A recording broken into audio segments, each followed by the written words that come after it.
6월 7일 새벽 예배를 하나님 앞에 드리시겠습니다. 우리 사도행전 3장 내용을 함께 성전으로 들어갔다라는 제목으로 나누려고 하는데요. 먼저 6절에서 8절 말씀 함께 읽겠습니다. 베드로가 말하기를 은과 금은 내게 없으나 내게 있는 것을 그대에게 주니 나사렛 예수 그리스도의 이름으로 일어나 걸으시오 하고 그의 오른손을 잡아 일으켰다. 그는 즉시 다리와 발목에 힘을 얻어서 벌떡 일어나서 걸었다. 그는 걷기도 하고 뛰기도 하며 하나님을 찬양하면서 그들과 함께 성전으로 들어갔다. 아멘. 함께 성전으로 들어갔다라는 제목입니다. 오늘 함께 읽은 장면은 어떤 배경에서 나타난 장면일까요? 저희가 3장을 읽었으니까 당연히 2장인데요. 사도행전 2장에서 어떤 일이 일어났을까요?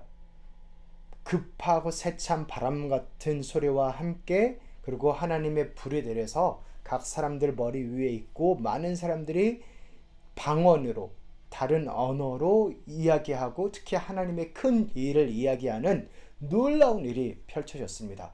오순절에 성령님께서 이스라엘 백성들에게 기도하고 말씀을 상고하는 하나님의 약속을 기다리는 자들에게 오신 거죠. 그것을 보고 그 주변에 있었던 사람들이 다 너무나 신기해서 와서 보고 이 어찌된 일이냐 묻기도 하고 어떤 사람들은 조롱하기도 하고 그랬습니다. 그때 베드로가 일어나서 다른 제자들과 함께 일어나서 이 일이 하나님께서 약속하신 성령이 오신 일이다 그렇게 설명을 하고 선포를 하고 설득을 하고 설교를 했지요. 그래서 사람들이 회개하고 많은 사람들이 그날에만 회개하고 하나님께로 돌이킨 자들이 3,000명이 되었다 이렇게 이야기하면서 하나님의 놀라운 이적과 기적, 복음이 들리고 영혼이 구해지는 일들이 있었습니다. 그 다음에 그 유명한 그 초대교회가 탄생하는 장면이 나타났죠. 이런 장면들이 있었다라고. 그래서 날마다 모이고 말씀을 기뻐하고 함께 하나님을 찬양하고 하나님께서 더하는 사람들을 믿는 사람들을 더해 주시고 그런 초대교회가 탄생했습니다. 그게 2장이거든요. 그럼 이 중요한 2장, 오순절이 임한 2장 이후에는 어떤 일이 있었을까? 수많은 일이 있었을 텐데 이 사도행전의 저자 누가는 어떤 장면을 바로 다음 장면으로 잡았을까? 보여줬을까? 거기에 아주 중요한 의미가 있겠죠. 뭐냐면 하루는 제자 베드로와 요한이 오후 3시에 기도를 하러 성전으로 가는 와중에 어떤 사람들이 안진뱅이, 태어나면서부터 걷지를 않은 그 자를 메고 성전 앞에 있는 미문, Beautiful Gate라는 미문 앞에다 놓았습니다. 왜냐하면 그는 거기서 구걸을 하면서 살았던 자였거든요. 그러니까 베드로와 요한이 성전을 지나갈 때 그 자가 구걸을 하고 있었고 그 구걸을 하는 장면을 봤습니다. 이때 베드로와 요한이 그 안진뱅이한테 다가가서 저기요 이런 식으로 이야기를 했어요. 여기를 보라. 그게 성경에 나오는 월딩인데 여기를 보시오 그런 거예요. 저기요 그런 거예요. 그러니까 그가 뭔가 줄 게 있을까 하고 쳐다봤다라고 성경이 적습니다. 즉 그 안진뱅이는 베드로와 요한이 불러서 받고 쳐다보면서도 자기가 다리가 낫는다던가 아니면 치유를 받는다던가 그럴 기대는 전혀 없이요. 그냥 뭐라도 줄 게 있을까 하고 쳐다봤습니다. 사실 그게 그가 할 수 있는 최고의 소망이죠. 돈 좀 더 달라고. 그죠? 내가 낫는 거는 기대도 안 하고. 근데 그때 어떻게 했냐면 베드로가 말하기를 나 돈 없는데 그랬어요. 뭐라고 하기를 베드로가 말하기를 은과 금은 내게 없으나 내게 있는 것을 그대에게 주니 나사렛 예수 그리스도의 이름으로 일어나 걸으시오 하고 나는 은도 없고 금도 없다. 너 돈 줄 거 없다. 그런데 내게 있는 게 있는데 그것은 곧 나사렛 예수 그리스도의 이름이다. 그 이름으로 명하노니 일어나라 걸어라 이야기를 했습니다. 그러면서 그 사람이 오른손을 잡아 일으키자 그의 발과 발목과 무릎에 힘이 들어가고 그가 걷기도 하고 뛰기까지 했습니다. 놀라운 일이 벌어졌습니다. 그의 오른손을 잡아 일으켰다. 그는 즉시 다리와 발목에 힘을 얻어서 벌떡 일어나서 걸었다. 그는 걷기도 하고 뛰기도 하며 하나님을 찬양하면서 그들과 함께 성전으로 들어갔다. 할렐루야. 여기서 몇 가지를 좀 생각해 보려 하는데요. 먼저 무슨 장면이죠? 이 장면은 치유가 일어나는 장면입니다. 기적이 일어나는 장면입니다. 이 예수 그리스도의 이름으로 치유가 일어났습니다. 근과 음에 관한 이야기가 아니죠. 돈 구제하고 그 이야기가 아니죠. 그러니까 복음은, 성령이 오신 것은 돈을 나누고, 초대교회에서도 돈을 나누고 구제하는 이야기가 당연히 있었는데요. 그건 이상의 이야기입니다. 정말 하늘의 은혜가 부어주고 치유가 일어나고 돈과 돈 정도라는 소망을 가진 사람이 훨씬 더 근본적인 소망을 가지게 되는 것. 이게 예수님이, 그러니까 성령님이 오신 그 이야기죠. 그리고 누구의 이름으로 이런 기적이 일어나나요? 예수 이름으로. 예수 이름으로. 예수님께서 이전에는 본인이 직접 함께 하셨거든요. 하늘로 올라가시기 전까지는 직접 함께 하셨는데, 지금은 하늘로 올라가신 이후, 그리고 성령님을 보내신 이후에는 어떻게 우리와 함께 하시나? 내가 너희를 떠나지 않고 영원히 함께하리라 약속하셨는데, 그 약속을 어떻게 지키시나요? 예수 이름으로. 예수 이름으로 함께 하심으로 그 약속을 지키십니다. 그러십니다. 그렇게 하나님께서는 우리와 예수 이름으로 함께 하시고, 그 예수 이름으로 은혜를 베푸시고, No other name but Jesus. 정말 예수 이름의 능력 있고, 예수 이름의 소망이 있고, 예수 이름 가운데 치유가 있고, 그 이름으로 우리와 함께 하십니다. 그 약속을 지키십니다. 근데 특별히 나사렛 예수예요. 사람들이 그렇게 멸시하고 조롱했던, 그러나 The Great Reversal, 완전히 반전이 있는 예수 그리스도. 또한 이 예수 그리스도의 이름으로 기적이 일어나고 은혜와 치유가 일어나는데, 그 일을 누가 행하느냐? 옛날 같으면 예수님이 본인의 이름으로 직접 했다고 한다면, 지금은 제자들이 그 일을 합니다. 그래서 제자들에게 성령을 보내셔서, 예수의 영을 보내셔서 제자들로 하여금 작은 예수처럼 예수님을 대표하고 예수님을 믿는 자들, 예수님이 하시는 일을 그대로 행하는 자들, 그래서 Jesus Christ, 크라이스트와 닮은 크리스천들을 통하여서 그 일들을 하시는 거죠. 그거로 보여주는 게 사도행전입니다. 그게 성령님이 우리에게 오신 이유입니다. 바로 우리들을 통하여서 예수 그리스도를 보이는 것, 그 예수님이 하실 법한 일들을 우리가 하는 것. 네, 그렇게 예수님의 지상 대명령이 이루어집니다.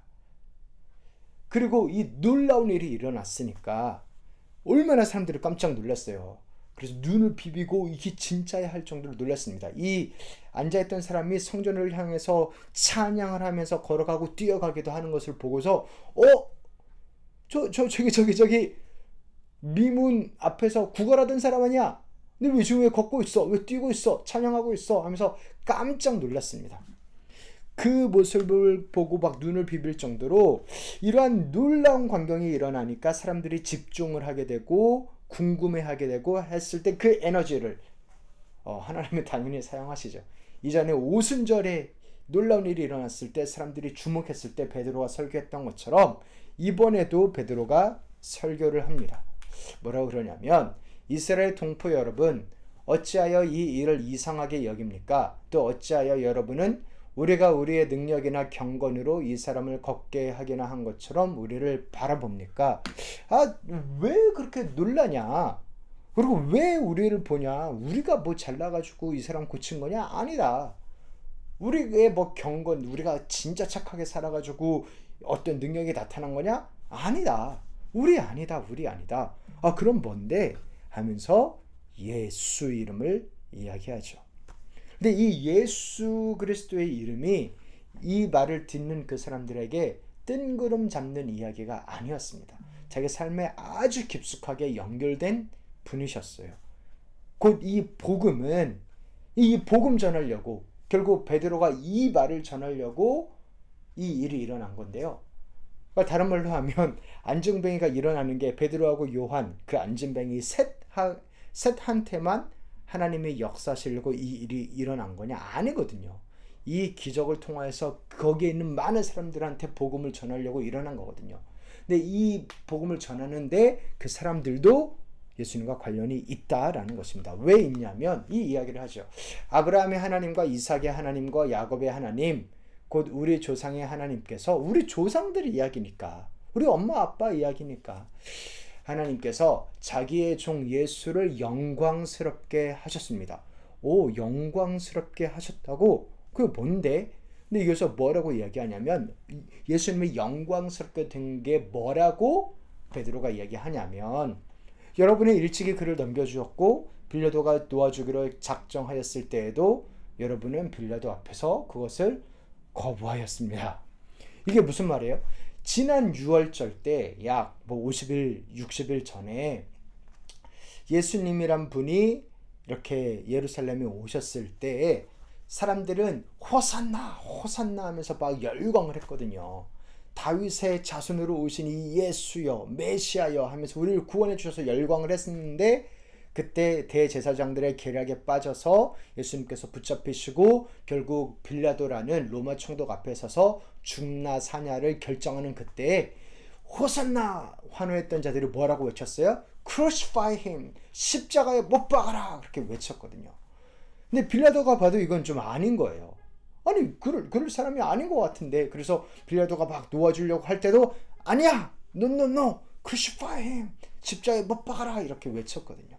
바로 그 예수 이야기하는 거다라고 말합니다. 너희들이 못 박으러 했던 그 예수다, 그 이야기다라는 겁니다. 그 예수님이 어떻게 영광스럽게 되셨는데요?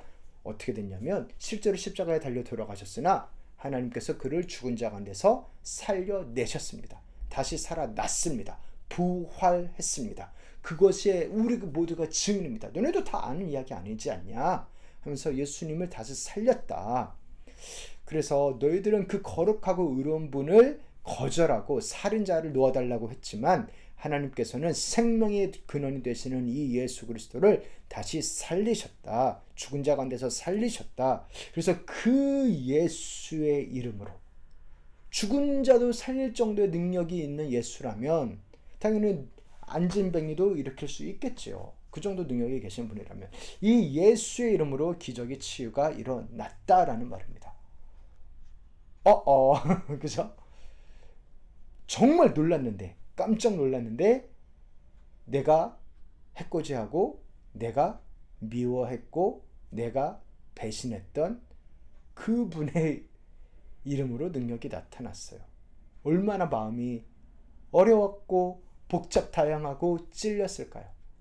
그때 베드로가 하나님의 은혜를 바랍니다. 그런데 동포 여러분, 여러분은 여러분의 지도자와 마찬가지로 잘 모르고 그런 거잖아요. 그죠? 맞아. 내가 잘 모르고 그랬지. 그런 거죠. 내가 잘 모르고 그랬지. 그렇게 하나님의 은혜를 나눕니다. 그러면서 뭐라고 그러냐면, 그러나 하나님께서는 모든 예언자의 입을 빌어서 그리스도가 고난을 받아야만 한다고 미리 선포하신 것을 이와 같이 이루셨습니다. 그래서 예수님이 죽은 것은 예수님이 무슨 힘이 없어서 죽은 게 아니고 메시아인데 뭐 자기 책임을 다 하지 않으려고 죽은 게 아니고 하나님의 말씀을, 예언을, 고난에 대한 예언을 이루려고 죽으신 거다. 그리고 그 죽음은 우리의 죄값을 대신하기 위한 죽음이었다. 그래서 예수님도 이렇게 십자가에 달려서도 이런 말씀을 하셨다. 아버지여, 저들의 죄를 용서하여 주옵소서. 저들이 뭐를 하는지 모르고 하고 있습니다. 그 말씀을 하셨습니다. 우리도 그렇잖아요. 우리도 뭐 실수할 때 많고 죄를 지을 때도 많고, 근데 또 알고도 일부러 하는 경우도 물론 없진 않지만, 그죠? 그런데 모르고 할 때도 있고, 그래서 그것을 말하는 겁니다. 그래서 회개해라. 그리고 돌아오라. 그러면 된다. 하나님의 마음을 이야기합니다. 우리 같이 한번 읽어보겠습니다. 그러므로 여러분은 회개하고 돌아와서 죄 씻음을 받으십시오.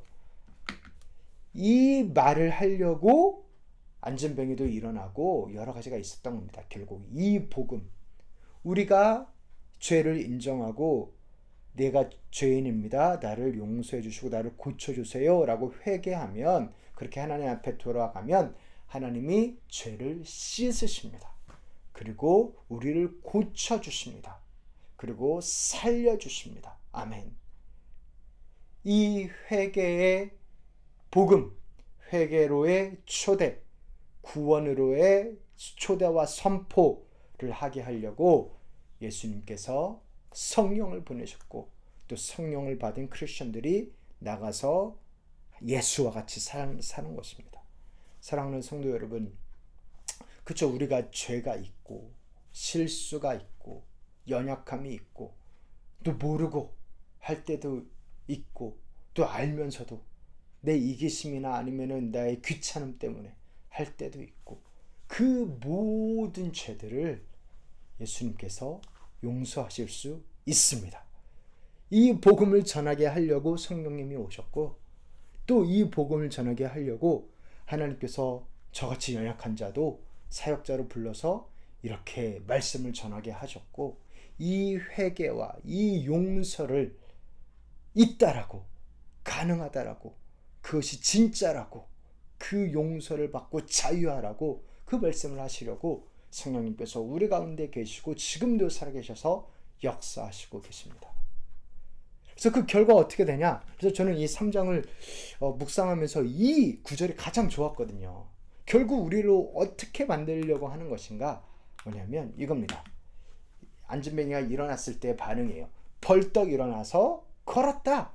근데 그는 걷기도 하고 뛰기도 하며, 사실 평생을 안 걸은 자는 그저 근육도 없겠고 당연히 애도 걷기까지 1년이 걸리는데 어려울 텐데요. 그런데 그가 걷기도 하고 뛰기도 하며, 그러니까 놀라운 일이 벌어지는 것입니다. 그러면서 하나님을 찬양하면서, 하나님만 할 수 있는 일이니까 그들과 함께, 누구예요? 베드로와 요한과 함께 어디로 갔어요? 성전으로 들어갔다. 성전은 하나님과 죄인인 우리가 만나는 곳입니다. 다시 한번 그 은혜를 받고 용서를 입어서 자유하면서 communion with God, the presence of God, 하나님의 임재와 사귐을 누리는 자리가 성전이지요. 요거를 향해서 결국 나아가게 합니다. 그리고 그들과 함께, 공동체와 함께 하나님을 기뻐하고 하나님을 사랑하고 찬양하고 이런 기적들, 걷기도 하고 뛰기도 하는 그 열정과 감격과 그 에너지를, 열정을 가지고 나아가는 자리로 바꿉니다. 이게 복음의 능력입니다. 하나님이 우리를 향한 그림입니다. 사랑하는 성도 여러분, 이 은혜가 다시 한번 충만하시기를 주님 이름으로 축원합니다. 이 하늘의 용서와 하나님의 은혜 가운데서 누리는 사랑과 자유가 충만하시기를 다시 한번 주님 이름으로 축원합니다. 그 사랑으로 더더욱 충만하시기를 다시 한번 우리 귀한 선배님들 가운데 예수 그리스도의 이름에 있는 능력이 가득하시기를 기도하고 기도합니다. 이제는 우리 주 예수 그리스도의 은혜와 하나님 아버지의 사랑과 성령님의 교통하심이 하나님을 믿고 하나님을 찬양하며 하나님을 높이며 하나님을 바라보며 하늘의 용서와 은혜를 경험하며 나아가는 우리 귀한 성도님들 한 분 한 분 가운데 이제부터 영원토록 함께 있을지어다. 아멘.